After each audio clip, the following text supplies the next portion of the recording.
একজন ভালো ছাত্র হইয়া, একজন শিক্ষিত ব্যক্তি হইয়া, প্রতারিত হইয়া, অপমানিত হইয়া, এই জাতীয় শব্দগুলো আমরা কিভাবে গঠন করব? একজন ভালো ছাত্র হইয়া, আমরা কোনো কিছু হইয়া বুঝলে বিং বসাবো। BING, being. তারপরে এখানে সাবজেক্ট হিসাবে যে কোনো নাউন বা প্রোনাউন নিয়ে আসতে পারি। যেমন বিং এ স্টুডেন্ট মানে ভালো ছাত্র, একজন ভালো ছাত্র হইয়া। হ্যাঁ, তারপরে আমরা বাকি বাক্যগুলো আমরা গঠন অনুযায়ী বসাবো। যেমন being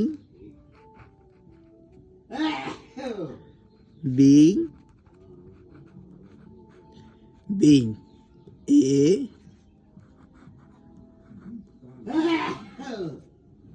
good student, being a good student, একজন ভালো ছাত্র হইয়া। হ্যাঁ, ইউ শুড, তোমার উচিত নয়। একজন ভালো ছাত্র হইয়া সময় নষ্ট করা উচিত নয়। তাহলে you being a good student you should, তাহলে ইউ শুড। এখানে ইউটা উজ্জ্বল আছে, এই ইউ দ্বারা এই ছাত্রকে বোঝানো হয়েছে। তাহলে ইউ শুড নট, এখানে নট বসে নেগেটিভ, নট ওয়েস্ট,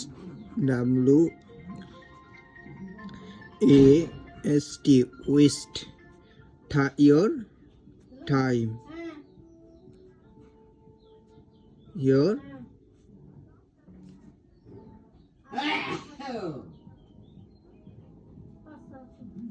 time।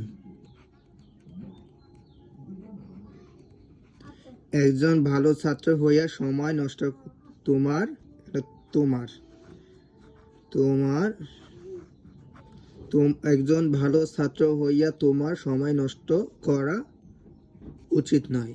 তাহলে being a good student you should not waste your time. এই গঠনটা ব্যবহার করে তোমরা আরো কয়েকটা বাক্য তৈরি করতে পারো।